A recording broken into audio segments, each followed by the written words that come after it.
کوئی تو ہے جو نظام ہستی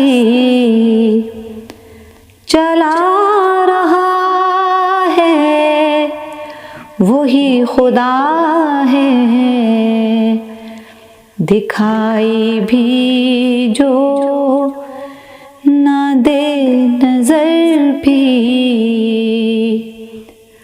جو آ رہا ہے وہی خدا ہے،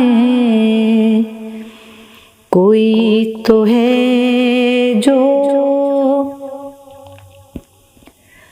نظر پھر۔ حق بات کہنے پر پتھر مارے گئے۔ واقعہ معراج کے بعد سیدنا علیہ الصلوۃ والسلام نے تبلیغ کے لیے مکہ کے قرب و جوار کی بستیوں کا انتخاب کیا۔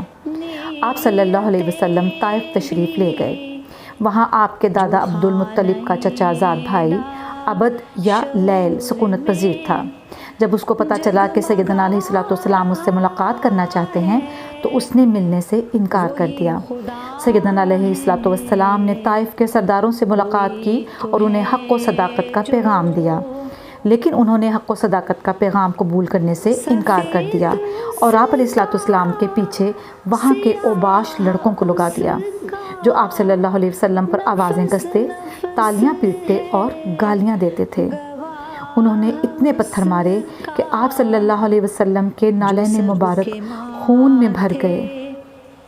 جبرائیل امین حاضر ہوئے اور کہا کہ اگر آپ صلی اللہ علیہ وسلم اجازت دیں تو بستی والوں پر پہاڑ الٹ دیے جائیں گے۔ رحمت للعالمین نے فرمایا، میں مخلوق کے لیے زحمت نہیں، رحمت بنا کر بھیجا گیا ہوں۔ میں امید کرتا ہوں کہ اللہ تعالیٰ ان کی نسلوں سے ایسے بندے پیدا فرمائے گا جو صرف ایک اللہ کی عبادت کریں گے۔ زخموں سے چور آپ علیہ الصلوۃ والسلام نے ایک باغ میں پناہ لی۔ اس باغ کے مالک دو بھائی عتبہ بن ربیعہ اور شیبہ بن ربیعہ تھے۔ سیدنا علیہ الصلوۃ والسلام کو لہولہان دیکھ کر انہوں نے اپنے نصرانی غلام کے ہاتھ آپ علیہ الصلوۃ والسلام کی خدمت میں انگور کا خوشہ بھیجا۔ آپ صلی اللہ علیہ وسلم نے بسم اللہ کہہ کر انگور لے لیا۔ مسیحی غلام نینوا کا باشندہ تھا۔ اس نے آپ صلی اللہ علیہ وسلم سے ان کلمات کی بابت دریافت کیا۔ آپ نے فرمایا، تم میرے بھائی یونس بن متا کے شہر کے رہنے والے ہو، وہ بھی میری طرح خدا کے پیغمبر تھے۔ یہ سن کر ابن ربیعہ کا غلام عداس آپ صلی اللہ علیہ وسلم کے قدموں میں جھک گیا۔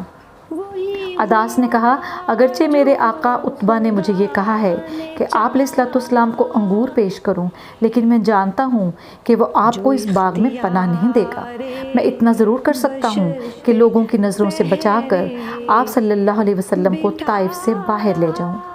مسیحی خود خدمت گزار عداس نے اپنے وعدے پر عمل کیا اور جیسے ہی رات گہری ہوئی، پیغمبر اسلام حضور علیہ الصلوۃ والسلام کو طائف کے شہر سے باہر لے آیا اور بولا، خدا کے برگزیدہ بندے، اس شہر سے دور نکل جائیے کہ یہاں کے لوگ آپ کی جان کے دشمن ہیں۔ حضور علیہ الصلوۃ والسلام صحرا میں پیدل چلتے ہوئے ایک ایسی جگہ پہنچے جسے بطن نخلا کہتے تھے۔ رات کا سماں تھا اور ساری کائنات خاموشی میں ڈوبی ہوئی تھی۔ وہاں پہنچ کر پیغمبر اسلام حضور علیہ الصلوۃ والسلام نے انتہائی سوز و گداز کے ساتھ قرآن کی تلاوت شروع کر دی۔ جنات نے جب سوز و گداز سے بھرپور نورانی آواز میں قرآن سنا تو ان کی ایک جماعت حضور علیہ الصلوۃ والسلام کی خدمت میں حاضر ہوئی اور اسلام قبول کیا۔ قرآن پاک کی 46ویں سورہ میں ارشاد ہے، اور وہ وقت آن پہنچا جب ہم نے جنوں کی ایک جماعت کو تمہاری جانب بھیجا تاکہ وہ قرآن آیات کو سنیں، اور جب وہ حاضر ہو گئے تو انہوں نے ایک دوسرے سے کہا کہ خاموش ہو کر سنو، پھر وہ اپنی قوم کی طرف عذاب سے ڈرانے والے بن کر پلٹے۔ سورہ احقاف۔ زخم زخم جسم، بھوک اور نڈھال اور خستہ حال محمد صلی اللہ علیہ وسلم طائف کے شہریوں سے مایوس ہو کر مکہ لوٹ آئے۔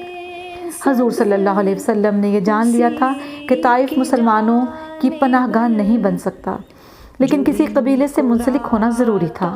لہٰذا انہوں نے قبیلہ زہرہ کے سربراہ اخنس بن شریق کے پاس پیغام بھیجا کہ وہ اس سے حق جوار چاہتے ہیں۔ اخنس بن شریق نے جواب بھجوایا کہ اگرچہ اس کی خواہش ہے کہ وہ محمد علیہ الصلوۃ والسلام کو جوار یعنی پناہ دے، لیکن وہ ایسا کرنے سے معذور ہے کیونکہ اس نے قبیلہ قریش کے ساتھ معاہدہ کر رکھا ہے۔ حضور علیہ السلام نے سہیل بن عمرو کو پیغام بھجوایا اور اس سے کہا کہ وہ انہیں اپنے قبیلے میں جگہ دے۔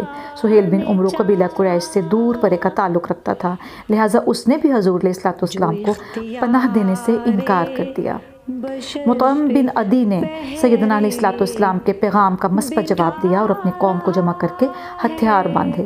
حضور علیہ السلام مکہ میں داخل ہوئے اور مسجد الحرام میں حاضر ہو کر طواف کیا۔ مطعم بن عدی اپنی سواری پر سوار تھا۔ اس نے اعلان کیا، قریش کے لوگوں، میں نے محمد علیہ السلام کو پناہ دی ہے۔ مطعم بن عدی اور اس کے لڑکوں نے سیدنا حضور علیہ السلام کے گرد حلقہ بنا رکھا تھا۔ کعبہ میں حاضری کے بعد آپ صلی اللہ علیہ وسلم اپنے گھر تشریف لے گئے۔ چلا رہا ہے وہی خدا ہے۔